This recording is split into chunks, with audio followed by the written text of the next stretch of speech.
The Bible is a living word that reads us as we read it.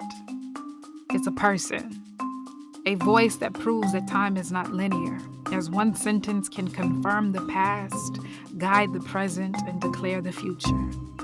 You are here. I am here. He is here. We are here. Right now, in the tomorrow of yesterday and in the yesterday of tomorrow, I thank you for joining today.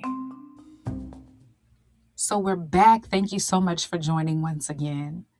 In our last episode, we talked about how Absalom gave license to his resentment toward his father, King David.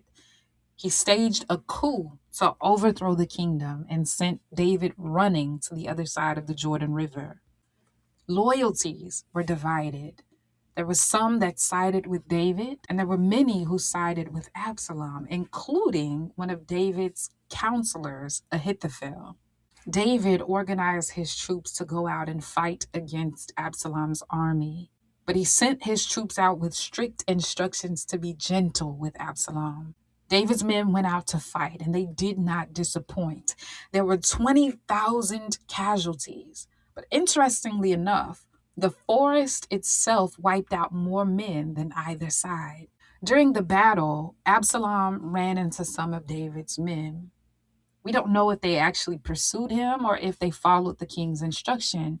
As he was riding his mule underneath a tree, his thick hair got caught in the branches, and when the mule kept trotting along, Absalom was left hanging. That's right, the man who was audacious enough to hijack the throne that was still warm from his pop's body heat was left dangling by his hair, caught in a tree. Word is that Absalom's hair would grow so long that he had to have it cut yearly. His hair would weigh up to 5 pounds when they would cut it. Clearly, it was time for him to get a haircut, but he must have missed that appointment. One of David's men saw what happened, so he ran to tell Joab, "Yo, boss man, I just saw Absalom dangling from a tree. His hair got caught." Joab, "Word? Then what?" Then I came to tell you. Hold up. Let me get this straight. You literally had your free ticket to a hero's reward dangling before your eyes and you did nothing? Yeah, I heard what King David said, so, I didn't want to hurt him. Say less. Joab did not share in that sentiment. He found Absalom, took 3 daggers and plunged them straight into his heart. I imagine that for Joab, it was about more than treason. It was personal. Remember that Joab went to bat for Absalom. It was Joab's idea for the king to invite Absalom back to Jerusalem after he assassinated his brother. Then, after Absalom lit his field on fire, Joab convinced the king to go against his better judgment and meet with Absalom. So Absalom's rebellion wasn't only a diss to David, it was a diss to everything that Joab had devoted much of his life to. Joab, along with 10 of his armor bearers, saw to it that Absalom would never, ever pose a threat to David's throne again. Then Joab blew the ram's horn, signaling for his men to ease up and stop pursuing their fellow Israelite brothers. The battle was over. But when word got back to David that Absalom was dead, he couldn't hold himself together. He cried, snotted and cried, making a big fuss about Absalom. He was so dramatic about it that the men who risked their lives to protect him felt like they lost. They felt bad about it. They felt horrible about the very battle that they won. Joab went into the king's room and he went off on David, man to man. "Listen, we saved your life today, Why are you being so ungrateful? It's as though you don't give a camel's loogie about any of us. Like you'd rather us be dead and he still be alive. You know what? I'm over it. I don't care how much faking you got to do. Go out there and congratulate your troops right now. And if you don't, you will lose each and every one of them. So help me God." David did not like being disrespected by Joab, but he knew that Joab was right. So he got himself together and he went out to be present in supporting his troops at the gate. He decided to deal with Joab a little later. In the wake of Absalom's death, whispers started spreading amongst the different Israelite towns. Man, King David, he did rescue us from our enemies, including the Philistines. We can't forget about that. Absalom's gone now. We might as well bring King David back. David was not left out of the loop. He heard about the chatter going around concerning his return. So he sent his priests Zadok and Abiathar to the men of Judah with a message. They went to the men and said, y'all gotta know that word has trickled back on to the king. He knows that there's chatter about him being called back to Jerusalem. Y'all are his kinfolk. Why should you be the last to welcome him back? By the way, Amasa, the king said that nobody but God can stand in the way of him making you the commander of his army in place of Joab. Pause right there. Hold up. The king's way of dealing with Joab's disrespect was to replace him with his cousin Amasa, the same man who Absalom made the commander of his army. You gotta know that this is not gonna sit well with Joab. But the more that Zadok and Abiathar are talking to the men of Judah, the more that David begins to win over their hearts again. They decided to go out and meet David to escort him back to Jerusalem. Now, the other tribes of Israel started beefing with the men of Judah because they were in their feelings about the fact that they went to escort David home first. Men from all of these other tribes of Israel approached the men of Judah. Who do y'all think you are, stealing the king and escorting him back? Stealing the king? I know you lying.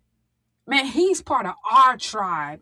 We're closer to him on a family tree. What, you mad? It's more of us than it is you, so we have a greater claim on David than you do. They're literally going back and forth over who gets to take David back to Jerusalem. The pettiness continued until this opportunist spoke up. Sheba, a man who happens to be from the same tribe of the late King Saul, he was from the tribe of Benjamin, decided he was going to stir up a little trouble. So he cunningly talked the Israelites out of supporting David. The men from Judah, however, stayed loyal and continued in their quest to escort David back home to the palace in Jerusalem. Once David made it back home, he got his house in order.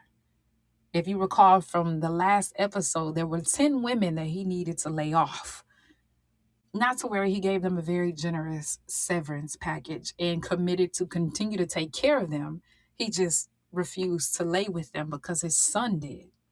Once he got that little situation straight, David called for Amasa, the new commander of the army, and he gave him instruction to gather the men of Judah within 3 days to go and handle the whole Sheba debacle. I don't know what the holdup was, but it took Amasa longer than 3 days.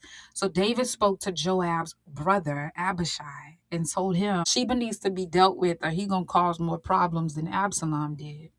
Joab and his men, which we know included some mighty warriors, went after Sheba under Abishai's command. While going after Sheba, guess what happened? Joab ran into his good old cousin Amasa. Oh, what's up, kinfolk? You good? I imagine that Joab was dapping him up, being all nice. Then he leaned in and greeted his cousin with a kiss. And this kind of threw Amasa off. He was so caught off guard, he didn't notice that Joab had a dagger in his hand. And before he knew what hit him, Amasa's intestines were on the ground. When the men caught up and saw that Amasa was dead, they were a little shooketh, but one of Joab's men dragged him out of view and covered him up so he wouldn't be a distraction. Then the men continued their relentless pursuit of Sheba. Sheba messed around and found refuge in a town called Abel Beth Maacah. And Joab and his men were not going to stop pursuing Sheba until they caught him and handled him, even if it meant that they had to tear the very walls of this town down. When a wise woman of the town realized that this was happening, she called for Joab. Wait a minute, come here, let me talk to you for a second.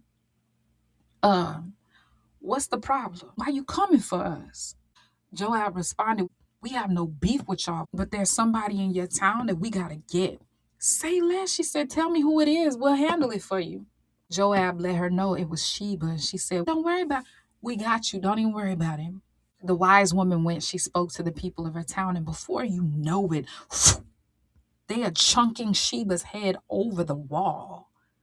Joab blows the ram's horn again, indicating that the attack was over. And then the men all went and returned to their respective homes. Joab, who had just retired his replacement, very boldly returned to King David in Jerusalem as the commander of the army once again. An army who will soon face members of Goliath's family and save David's life. I look forward to sharing more in our next episode if the Lord blesses me to record another. Thank you so much for your support and love. Please like, share, subscribe, and comment. I would love to hear from you. Until next time, bye for now.